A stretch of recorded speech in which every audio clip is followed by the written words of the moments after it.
आपके सामने अभी 7 सितंबर 2023 का bank Nifty 15 minute chart open है। यहाँ पे आप देख सकते हो मार्केट इस दिन ओपन होने के बाद बहुत ही क्रूशियल रेजिस्टेंस लेवल को ये ब्रेकआउट देता है with strong bullish candle. But आगे का प्राइस एक्शन से हमें पता चलता है ये ब्रेकआउट एक ट्रैप था बायर्स को फंसाने के लिए। फिर प्राइस नीचे आने के बाद ब्रेकआउट लेवल पे फिर से रेजिस्टेंस ले लेता है और इस बार सेल साइड एक स्ट्रॉन्ग सिग्नल दे देता है। बट आगे का प्राइस एक्शन से हमें फिर पता चलता है ये भी एक ट्रैप था और इस बार यहाँ पे सेलर को ट्रैप किया गया था। ये दोनों जगह ट्रेडर्स ट्रैप हो जाने के बाद प्राइस एक अच्छा अपवर्ड मूव कर जाता है। तो एज ए बिगिनर ट्रेडर आप इस प्राइस मूवमेंट से ट्रैप को कैसे आइडेंटिफाई कर सकते थे और जो मूव आया उसमें ट्रेड करके आप कैसे अच्छा प्रॉफिट कर सकते थे, उसके बारे में इस वीडियो में आपको डिटेल्स जानकारी दिया जाएगा। तो वीडियो को कंप्लीट देख के जाना, इसमें आपको प्राइस एक्शन के बारे में बहुत ही डिटेल्स जानकारी मिलने वाला है।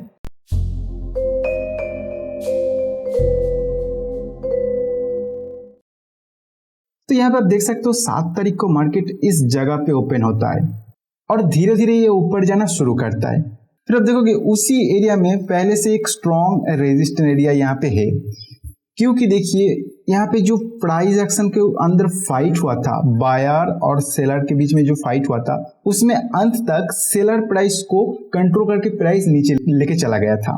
तो ये जगह अभी सेलर प्राइस को कंट्रोल कर रहा है, मतलब जब प्राइस फिर से इस एरिया में आ रहा है तो यहाँ पे एक स्ट्रॉन्ग रेजिस्टेंस फेस करेगा और फिलहाल प्राइस उसी एरिया में ये आ चुका है। फिर देखोगे यहाँ पे थोड़ा टाइम बिताने के बाद प्राइस एक बहुत ही अच्छा बुलिश कैंडल के साथ ये ब्रेकआउट दे देता है इस जगह पे। तो एक स्ट्रॉन्ग रेजिस्टेंस एरिया और प्राइस धीरे धीरे आके यहाँ पे टाइम बिताने के बाद ये ब्रेकआउट दिया।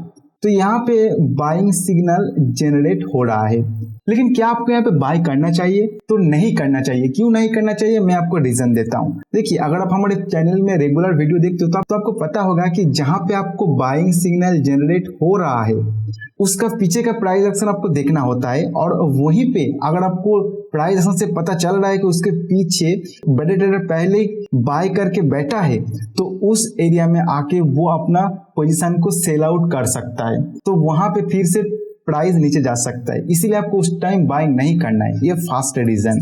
तो यहाँ पे आपको उसी हिसाब से प्राइस एक्शन दिखाई दे रहा है, क्योंकि आप देखिएगा इस जगह से प्राइस ऊपर जाना शुरू किया, फिर स्ट्रॉन्ग बुलिश कैंडल बना के यहाँ पे बाइंग सिग्नल जनरेट हुआ। तो जो ट्रेडर इस जगह पे बाय किया होगा, इस एरिया में बाय किया होगा, उनको ये एरिया में आके अभी प्रॉफिट दिखाई दे रहा होगा और उनको ये भी पता होगा कि ये जो कैंडल बना है स्ट्रॉन्ग बुलिश कैंडल, इसको देख के बहुत सारा ट्रेडर यहाँ पे बाय करने के लिए आएगा, तो वो अपना प्रॉफिट बुक करने के लिए यहाँ सेल ऑर्डर डाल सकता है। डालेगा ऐसा कंफर्म नहीं, लेकिन डाल सकता है। इसीलिए आपको इस जगह पे बाय नहीं करना है। दूसरा चीज, अगर आप यहाँ पे बाय करते हो तो आपको स्टॉप लॉस कहाँ पे होगा? ऑब्वियसली ये जो कैंडल बना इसका नीचे आप रखना चाहोगे, या फिर ये जो फाइट एरिया है इस फाइट एरिया के अंदर रखना चाहोगे, या फिर इसका थोड़ा नीचे रखना चाहोगे, तो आपका बाय पॉइंट यहाँ होगा, आपका स्टॉप लॉस पॉइंट यहाँ होगा, जो कि बहुत ही गैप ज्यादा दिखाई दे रहा है। तो इस ट्रेड में अपना जो रिस्क हो रहा है वो ज्यादा हो रहा है, इसलिए आपको इसको अवॉइड करना है। अभी भी हमें पता नहीं है कि इस जगह पे जो बाय ऑर्डर क्रिएट हुआ ये एक ट्रैप है, ये चीज हमें पता नहीं है, क्योंकि हमारे पास ये अभी बना नहीं है। ये सब कैंडल, ये साइड का कैंडल बना है, तो इसको देख के आप पता नहीं कर सकते हो कि एक ट्रैप है। फिर आगे जाके प्राइस इस एरिया से ऊपर गया ही नहीं और शार्प ये नीचे आ गया। तो अभी आप देखिए, मान लेते हैं कि यहां तक का प्राइस एक्शन हमारे पास आ गया, तो इसको देख के आपको क्या लग रहा है? पहले ब्रेकआउट होता है स्ट्रॉन्ग बुलिश कैंडल के साथ, उसके बाद शार्प नीचे आ गया। शार्प नीचे आने का मतलब है इस तरह का जो लंबा लंबा कैंडल बना रहा है वो कोई रिटेल ट्रेडर नहीं बना सकता है। यहाँ पे बड़े ट्रेडर का जरूर हाथ होगा, कोई ना कोई बड़े ट्रेडर आके यहाँ पे सेल कर रहा होगा, इसीलिए नीचे आ रहा है। तो अगर बड़े ट्रेडर यहाँ पे सेल कर रहा है तो वो जानबूझ के कर रहा है, क्योंकि इस तरह का बाइंग प्रेशर यहाँ पे क्रिएट हुआ, उसके बाद यहाँ पे सेल ऑर्डर डाल के प्राइस को नीचे ले आना कोई जानबूझ के ही करेगा, क्योंकि उनको फायदा दिखाई दे रहा होगा। क्यों फायदा दिखाई दे रहा होगा आपको अभी पता चलेगा। देखिए, 2 सिनेरियो में यहाँ पे फायदा हो सकता है। 2 सिनेरियो में, एक बड़े ट्रेडर यहाँ पे अपना पोजीशन बनाया और अभी ये बाय सिग्नल जनरेट हुआ, तो छोटे ट्रेडर इस बाय सिग्नल को देख के और भी अदर्स ट्रेडर बाय सिग्नल को देख के अपना बाय ऑर्डर लाएगा यहाँ पे। तो ये यहाँ पे पहले बाय किया, अभी प्रॉफिट बुक करने के लिए यहाँ पे सेल ऑर्डर डालेगा। क्योंकि उनको यहाँ पे बाय ऑर्डर ज्यादा मिल रहा है, तो ये जब भी बाय ट्रेडर बाय करता है तो ज्यादा क्वांटिटी में बाय करता है, तो ये ज्यादा क्वांटिटी में बाय क्या होगा, सेल करने के लिए भी ज्यादा क्वांटिटी सेल ऑर्डर डालेगा, और यहाँ पे बाय ऑर्डर ज्यादा आ रहा है तो उनको यहाँ पे प्रॉफिट बुक करने का मौका मिल जाएगा। तो ये जो शार्प सेल आया, या तो वो अपना प्रॉफिट बुक किया इस जगह पे, इसीलिए शार्प सेल आया। दूसरा कारण जो है उसको आइडेंटिफाई करने के लिए आपको वॉल्यूम देखना होगा, क्योंकि दूसरा कारण तब आता है जब पहला कारण फुलफिल नहीं हो पाता है, तब दूसरा कारण आता है। पहला कारण क्या है, अपना प्रॉफिट बुक करना। तो प्रॉफिट अगर बड़े ट्रेडर इस जगह पे बुक कर रहा है तो वो यहाँ पे बाय क्या होगा, जितना वॉल्यूम यहाँ पे दिखाई देगा उतना ही वॉल्यूम यहाँ पे भी दिखाई देगा, क्योंकि वो अपना प्रॉफिट बुक कर रहे हैं। अगर यहाँ पे प्रॉफिट बुक नहीं कर रहा है तो वॉल्यूम यहाँ पे ज्यादा नहीं होगा, लेकिन बैंक निफ्टी का ये इंडेक्स में आपको तो वॉल्यूम दिखाई नहीं देता है। तो इस केस में आप क्या कर सकते हो, जो बैंक निफ्टी का करेंट मंथ का जो फ्यूचर कॉन्ट्रैक्ट चल रहा है, जैसे ये सितंबर महीना है, सितंबर, तो उस फ्यूचर कॉन्ट्रैक्ट का चार्ट आप ओपन कर लीजिए और वहां पे जाके वॉल्यूम देखना होगा। आपको किस तरह देखना होगा, मैं आपको वो चार्ट ओपन करके दिखा देता हूं। तो देखिए ये बैंक निफ्टी का सितंबर महीने का फ्यूचर चार्ट है। तो देखिए जब बड़े ट्रेडर पोजीशन बनाना शुरू किया इस जगह पे, तो आप देख सकते हो कि वॉल्यूम इंक्रीज कितना हुआ, फिर ये ऊपर गया, इतना ऊपर गया, इस जगह पे भी वॉल्यूम इंक्रीज हुआ। लेकिन जब ये प्राइस नीचे आना शुरू किया तो आप देख सकते हो वॉल्यूम नीचे गिर गया। मतलब यहाँ पे जो पोजीशन बनाया गया, यहाँ पे उस पोजीशन को निकाला नहीं गया, मतलब ये प्रॉफिट बुक नहीं किया, जितना क्वांटिटी यहाँ पे बाय किया होगा उतना क्वांटिटी का। तो आप यहाँ पे सेकेंड कारण ढूंढ सकते हो। सेकेंड कारण ये है कि ये जो मूव इस जगह पे आ रहा है, इसका पीछे ये जो ट्रेडर है, बड़े ट्रेडर, इनका कोई और प्लान हो सकता है। अभी आपके पास प्लान क्लियर नहीं है, आपको सिर्फ इस एनालिसिस से एक अंदाजा लग रहा है कि उनके पास दूसरा कोई प्लान हो सकता है। जैसे जैसे प्राइस एक्शन बनते हुए जाएगा वो प्लान भी आपके सामने आ जाएगा। कैसे आएगा मैं आपको दिखाऊंगा।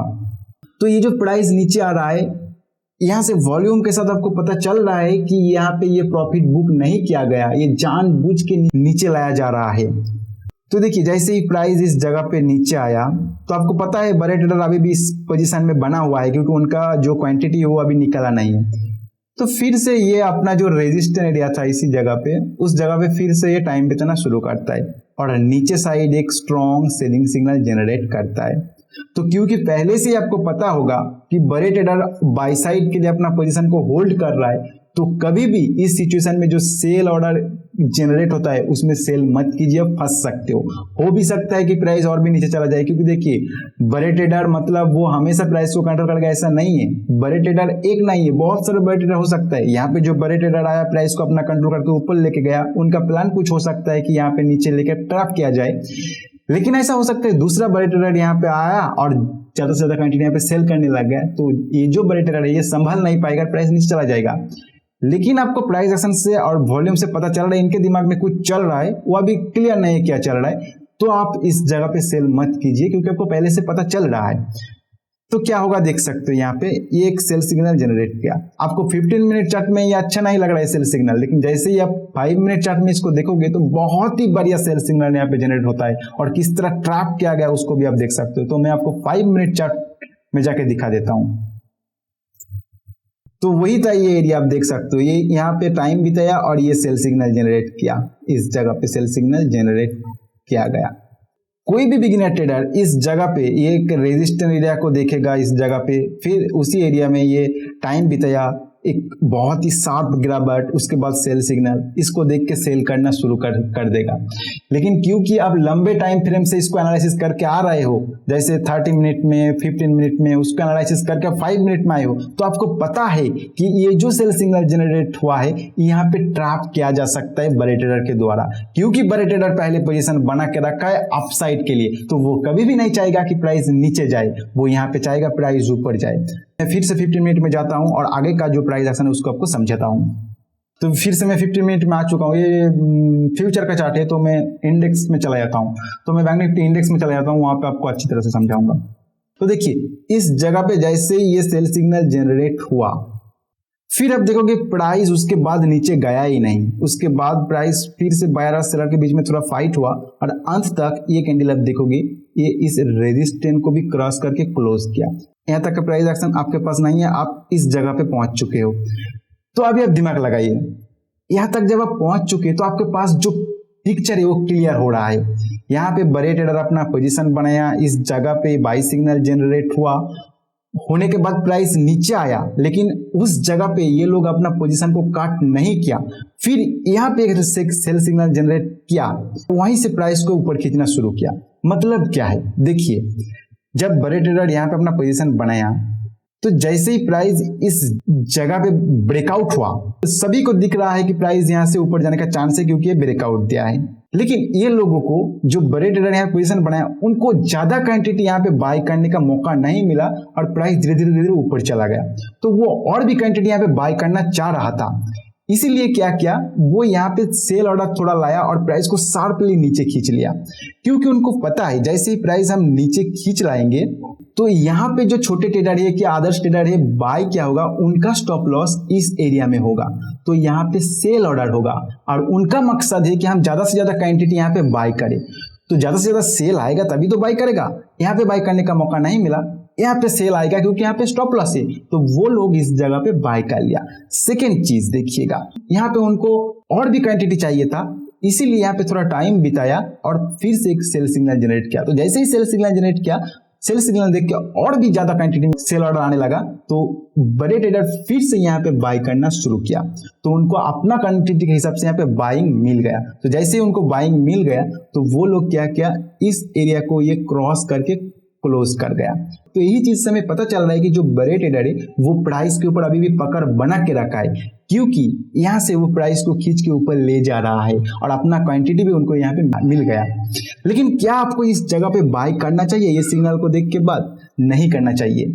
क्यों नहीं करना चाहिए? देखिए, क्योंकि इतना बड़ा शार्प सेल आया, उसके बाद जब प्राइस ऊपर जा रहा है, तो ऐसा सिचुएशन में इस एरिया में बाय मत कीजिए। अगर आपके रिस्क लेने का ज्यादा क्षमता है या फिर आपके पास बहुत ज्यादा एक्सपीरियंस आ गया है ट्रेड करते हुए, तब आप इस जगह पे बाय कर सकते हो, लेकिन एज ए बिगिनर इतना जल्दी बाय मत कीजिए। आपको जो बड़े ट्रेडर है उनका चाल को सही से समझना है, वो क्या करना चाह रहा है उसको ठीक से देखना है, फिर कंफर्मेशन मिलने के बाद ही आप बाय कर सकते हो। यहाँ पे ज्यादा कंफर्मेशन नहीं मिल रहा है, आपको ये पता चल रहा है कि ये ट्रैप क्रिएट किया जा रहा है और ये लिए जा सकता है, लेकिन उतना कंफर्मेशन नहीं मिल रहा है। क्यों नहीं मिल रहा है? देखिए, ये शार्प गिरावट आया, फिर प्राइस को कंट्रोल करके ऊपर ले जा रहा है, लेकिन जो शार्प गिरावट आया उसका 50% आप पकड़ लो, तो उस 50% के ऊपर भी प्राइस नहीं गया। एज ए बिगिनर ट्रेडर आप हमेशा बड़े ट्रेडर को फॉलो कीजिए, लेकिन उस फॉलो करते वक्त आपको कंफर्मेशन भी लेना होगा कि जो मैं सोच रहा हूँ क्या वो सही जा रहा है। पहले ही बाय कर लोगे तो हो सकता है कि प्राइस फिर से नीचे घूम जाए। कंफर्मेशन ले लीजिए फिर जाके बाय कीजिए। तो कंफर्मेशन के लिए क्या करना चाहिए? आपको और वेट करना चाहिए।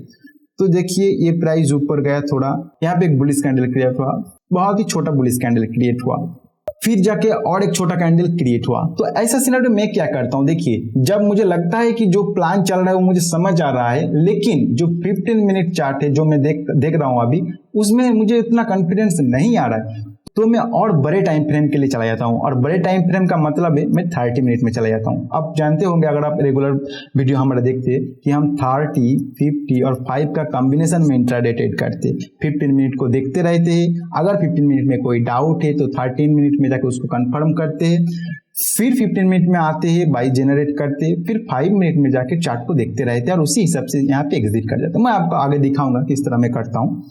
तो क्या करना है, हमें इस जगह पे आके हमें 30 मिनट में चला जाना है और वहीं पे प्राइस एक्शन को देख के पता लगाना है कि जो मैं सोच रहा हूँ क्या वो सही जा रहा है। तो मैं इसको 30 मिनट में कन्वर्ट कर लेता हूँ। तो ये रहा 30 मिनट का चार्ट। तो जब 15 मिनट में चल रहा था तो ये कैंडल वहां पे चल रहा था, तो देखिए प्राइस इस तरह ऊपर गया, एक शार्प सेलिंग आया, ठीक है। शार्प सेलिंग आने के बाद फिर से बायर अपना कंट्रोल यहाँ पे लिया, लेकिन ये जो कैंडल बनाया इसका 50% के ऊपर ये क्लोज नहीं कर पाया। फिर दूसरा कैंडल ओपन होता है और अभी ये इस यहाँ पे क्लोज कर गया। तो जैसे ही ये कैंडल इसका 15 मिनट के ऊपर क्लोज कर गया, दूसरी बात, इस फाइट एरिया के ऊपर भी ये क्लोज हुआ। सेकेंड चीज देखो, यहाँ पे प्राइस को नीचे खींचा गया था, इस जगह पे ब्रेकआउट दिया था, सस्टेन नहीं कर पाया, फिर नीचे आया। तो इस जगह से आप एक ट्रेंड लाइन खींचोगे तो उस ट्रेंड लाइन के ऊपर जाके ये क्लोज किया। तो अभी जो ट्रैप हमें 15 मिनट में पता चल रहा था उसका कंफर्मेशन इस जगह पे मिल रहा है, तो यहाँ पे बाय किया जा सकता है, लेकिन बाइंग डिसीजन आपको 15 मिनट में लेना है। तो इस जगह का टाइम आप देख लीजिए कौन सा टाइम चल रहा है और जाके वहाँ पे आप इनिशिएट कर दोगे। जैसे 1:45 मतलब 2:15, क्योंकि ये 30 मिनट का कैंडल है तो 1:45 से 30 मिनट जाएगा 2:15 होगा, तो 2:15 में आपको 15 मिनट में जाके इनिशिएट करना है। तो मैं 15 मिनट में फिर से चला जाता हूँ। तो ये रहा 15 मिनट का और 2:15 का कैंडल ये है, ये रहा 2:15 का कैंडल, इस जगह पे 2:15 का कैंडल। तो आपका बाइंग सिग्नल इस जगह पे क्रिएट हो रहा है, तो आपको अभी स्टॉप लॉस रखना है और टारगेट रखना है। तो इसके लिए आपको अभी 5 मिनट में चला जाना है। तो मैं 5 मिनट में इसमें इसको कन्वर्ट कर लेता हूं। देखिए ये रहा 5 मिनट का कैंडल, यहाँ पे आपका बाइंग सिग्नल जनरेट हुआ इस एरिया में। तो जैसे ही आप इस जगह पे बाय करते हो तो आपको स्टॉप लॉस कहाँ पे रखना है, तो प्रीवियस प्राइस एक्शन देखना है। तो आप देखोगे ये एक लंबा कैंडल बनेगा, यहाँ पे थोड़ा फाइट हुआ, तो आप इस लंबा कैंडल का 50% के नीचे आप अपना एसएल रख सकते हो। और ये कोई फिक्स्ड एसएल नहीं है, जैसे जैसे प्राइस ऊपर जाते हुए जाएगा आपको एसएल को भी ट्रेल करते रहना। और टारगेट के लिए आपको क्या करना है, हमेशा आप देखिएगा टारगेट के लिए इंट्राडे के अंदर आपको जो पिवोट पॉइंट है उसका हेल्प लेना है और प्राइस एक्शन का हेल्प लेना है। सिर्फ पिवोट पॉइंट जहां पे आ रहा होगा वहीं पे टारगेट मत रखना, उसके साथ प्राइस एक्शन को कंबाइन करना और एक एडजस्टेबल प्राइस पर उस टारगेट को आप रख देना। तो मैं यहाँ पे पिवोट पॉइंट को प्लॉट कर लेता हूँ। तो हमारा बाइंग यहाँ पे होता है और पिवोट पॉइंट का जो रेजिस्टेंस है वो इस एरिया में आएगा, इस एरिया में आ रहा है। अभी हमें प्राइस एक्शन देखना है, उसके हिसाब से इसको एडजस्ट करना होगा। तो मैं थोड़ा इसको जूम कर लेता हूँ तो प्राइस एक्शन ठीक से दिखाई देगा। यहाँ पे आपको बाइंग सिग्नल जनरेट हो रहा है, तो इसका प्रीवियस प्राइस एक्शन यहाँ पे दिखाई दे रहा है, लेकिन ये जो रेजिस्टेंस दिखाई दे रहा है ये बहुत ही नजदीक है आपका बाय करने का। तो और ऊपर देखना है, तो और ऊपर जाओगे तो ये एक रेजिस्टेंस एरिया है, तो यहाँ पे मैं एक ट्रेंड लाइन खींच देता हूँ। तो आप देख सकते हो ये ट्रेंड लाइन और पिवोट पॉइंट सेम जगह पे लगभग आ रहा है, तो आप अपना टारगेट यहाँ तक मान सकते हो। तो ये बाइंग पॉइंट हुआ, लेकिन क्या आपको टारगेट हिट होते ही निकल जाना है? तो नहीं, क्योंकि आप जो बाय कर रहे हो वो बड़े टाइम फ्रेम को देख के बाय कर रहे हो। तो कभी भी छोटे टाइम फ्रेम यहाँ पे टच करते ही आप निकल मत जाना, आपको वहां पे प्राइस एक्शन देखना है कि बायर अपना जो ताकत है वो खो रहा है क्या नहीं है। तो उसी हिसाब से देखोगे जैसे जैसे प्राइस ये ऊपर जाना शुरू किया और इसको टच किया तो बायर अपना जो रफ्तार है प्राइस का उसको खोया नहीं है, इसको फाड़ के निकल गया। यहाँ पे आपको अपना जो प्रॉफिट है वो बुक नहीं करना है, आपको वेट करना है। तो जैसे ही इसको ये ब्रेक कर गया तो आप अपना जो एसएल है वो इस एरिया के नीचे लेके आओगे, और इसको ब्रेक करने के बाद जब ये क्लोज कर गया तो ये जो लंबा कैंडल आपको दिखाई दे रहा है इस लंबा कैंडल के नीचे आप अपना एसएल को लेके आ जाओगे। लेकिन एक चीज ध्यान रखिएगा, अगर आप 5 मिनट में ही स्टडी कर रहे हो और 5 मिनट में ही ट्रेड कर रहे हो, आपको बड़े टाइम फ्रेम में कोई मतलब नहीं है 15 मिनट में क्या चल रहा है, 30 मिनट में क्या चल रहा है, आप उसको देखते ही नहीं हो, तो कभी भी ये गलती मत करना कि यहाँ पे वेट करूं। अगर वेट करना है तो आपको इस 5 मिनट चार्ट को 1 मिनट में कन्वर्ट कर लेना है या 2 मिनट में कन्वर्ट कर लेना, वहां पे प्राइस एक्शन देख कर आपको वेट करना है। हमेशा आप छोटे टाइम फ्रेम में जाकर वेट कर सकते हो, जो टाइम फ्रेम में एनालिसिस कर रहे हो उस टाइम फ्रेम में अगर आप वेट करते हो तो आपका जो बाय पॉइंट है प्राइस हो सकता है उसी पॉइंट में आ जाएगा। तो यहाँ पे जब ये क्लोज हुआ था हमारा एसएल इस जगह पे आ गया। उसके बाद आप देखोगे यहाँ पे एक इनडिसीजन टाइप का कैंडल बना दिया, तो पहले से ही मेरा टारगेट को ये फाड़ के बहुत ऊपर आ गया, फिर एक इंडिसीजन टाइप का कैंडल। तो इस जगह पे आपको क्या करना चाहिए था, आपको जो इंडिसीजन टाइप का कैंडल बनाया उसका लो का थोड़ा नीचे एसएल को लेके आ जाना था। तो नेक्स्ट कैंडल आप देख सकते हो उस एसएल को हिट कर गया, तो आपका बाइंग पॉइंट इस जगह पे हुआ और आपका टारगेट इस जगह पे हो गया, मतलब आप यहाँ पे एग्जिट कर गए। तो इतना पॉइंट का आप यहाँ पे प्रॉफिट ले सकते हो, लगभग 190 पॉइंट का। लेकिन आप में से बहुत सारे लोग कहेंगे कि इतना बड़ा मूवमेंट में आप सिर्फ 190 पॉइंट का मूवमेंट ले पाया इस जगह पे। कई ट्रेडर बोलेगा कि हाँ यहाँ पे बाई कर लिया, यहाँ पे बाई कर लिया, लेकिन उतना आसान नहीं होता है। ये एक ट्रैप क्रिएट किया गया, तो उस ट्रैप को आइडेंटिफाई करना, फिर उस ट्रैप जो हो रहा है क्या वो आके काम करेगा उसको कंफर्मेशन करना, उसके बाद जाके बाय करने का डिसीजन लेना होता है एज ए बिगिनर ट्रेडर। लेकिन अगर आपके पास बहुत ज्यादा एक्सपीरियंस है, आप इस तरह का सिनेरियो देखे हो पहले, तो आप यहाँ पे बाय कर सकते हो। लेकिन एक चीज ध्यान रखिएगा, अगर किसी के पास उतना ज्यादा एक्सपीरियंस होगा कि वो यहाँ पे बाय कर पा रहा है तो वो कभी भी इस तरह का यूट्यूब में आके नहीं बताएगा, वो अपना ही ट्रेडिंग अपने आप करेगा, क्योंकि उनको बहुत ज्यादा एक्सपीरियंस है और वो कमा सकता है मार्केट से। मैं खुद इस चीज को मान रहा हूं कि मैं उस लेवल तक नहीं पहुंचा हूं कि मुझे इस जगह पे कंफर्मेशन मिल जाएगा या इस जगह पे मुझे कॉन्फिडेंस आ जाएगा मैं बाय करूं। मुझे भी जो बड़े ट्रेडर है उसको चाल को समझने के बाद कंफर्मेशन का जरूरत पड़ता है, तब जाके मैं बाय कर पाता हूँ। अगर कोई बोल रहा है कि नहीं मैं यहाँ पे बाय कर सकता हूँ, मुझे उतना कॉन्फिडेंस है, तो कभी भी आके आपको बताएगा नहीं, वो अपने आप कर लेगा। और मैं एक चीज आपको यहाँ पे कहना चाहूंगा कि मैं इंट्राडे के लिए ज्यादातर जो बैंक निफ्टी है ये इसी को ही ट्रेड करता रहता हूँ। तो डेली मुझे इसको एनालिसिस करना पड़ता है प्रीवियस डे कि कल क्या हो सकता है, उसके अकॉर्डिंग हम क्या कर सकते हैं, उसका एक एनालिसिस करके रखता हूँ। तो अगर आप चाहते हो कि वो एनालिसिस आपके साथ शेयर करूँ वीडियो बना के, तो प्लीज हमें कमेंट में बताइए। कमेंट में सिर्फ आप बैंक निफ्टी लिख दीजिए। ज्यादा से ज्यादा लोग अगर कमेंट करता है, रिक्वेस्ट करता है कि बैंक निफ्टी का बनाइए, तो मैं उसका डेली एनालिसिस आपके साथ शेयर कर दूंगा। तो कमेंट में आपको क्या करना है, बैंक निफ्टी लिख के भेजना है सिर्फ। तो आशा करता हूँ ये वीडियो में आपको कुछ सीखने को मिला है। मिलते हैं नेक्स्ट वीडियो में नए कोई कंसेप्ट के साथ।